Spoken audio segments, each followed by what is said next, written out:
అండి అందరికీ తెలంగాణలో సర్పంచ్ ఎలక్షన్స్ వచ్చినాయి. యాద ఉంది కదా? ఓకే, ఇక్కడ ఏంటిదంటే ఇన్ని రోజులు ఈ రాజకీయ పార్టీలు వాడు పెద్ద లీడరు వీడి పెద్ద లీడరు అని చెప్పేసి వెనకాల జెండాలు మోసి వాని వెనక తిరిగి కాళ్ళు చెప్పులు అరగంగా వాని వెనకాల తిరిగితే పనులు కానీ నిరాశపడిన ప్రతి ఒక్క ఓటర్కి ఒకటి చెప్పాలనుకుంటున్నా. ఇక్కడ పార్టీలను పక్కన పెట్టండి, రాజకీయ జెండాలను పక్కన పెట్టండి. మన గ్రామ అభివృద్ధి కావాలంటే మనకు సరైన నాయకుడిని ఎన్నుకోవాలి. ఇక్కడ జూబ్లీస్లో ఏమైంది చూశారు కదా, ఒకరు కమ్మ ఒకరు రెడ్డి. జరిగింది ఏంటిది? నవీన్ యాదవ్ గెలుపు. ఆడ నినాదం అంతా ఒకటే, BC BC BC BC BC.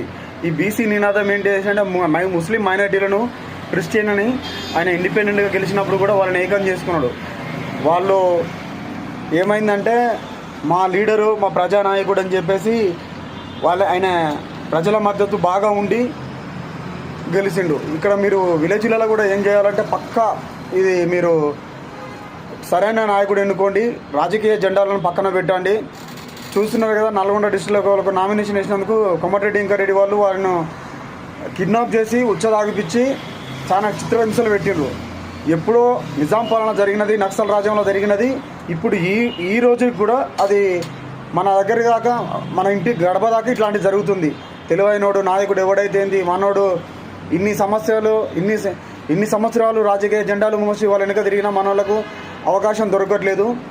మన బీసీ నాయకులు ఏ పార్టీకి సంబంధం లేకుండా ఇండిపెండెంట్గా చేసినా సరే మనకు కావాలనుకున్న వాడికి మాత్రము పైసలు ఇవ్వకుండా వాళ్ళని గెలిపించుకుందాం, మన పనులు చేసుకుందాం.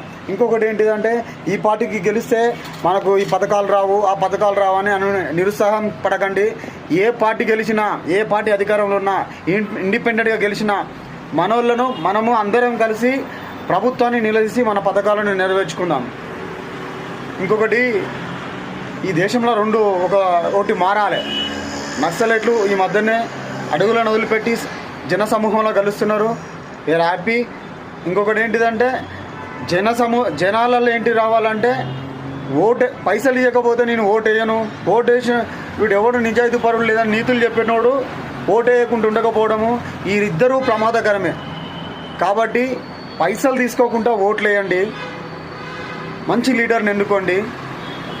అరే ఓ బదకాస్తులారా, ఓటు ఉన్నోడు వినియోగించుకోండి. మీ ద్వారా సరైన నాయకుడిని ఎన్నుకోలేకపోతున్నాము మేము. వారి ద్వారా ఏంటిదంటే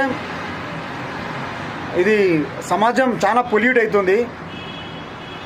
మంచి నాయకులు ఉన్నారు, మీరు బయటకు వచ్చి సమాజాన్ని ఒక మేలుకొల్పాలని నా ఒక విజ్ఞప్తి. జై భీమన్న, జై బీసీ.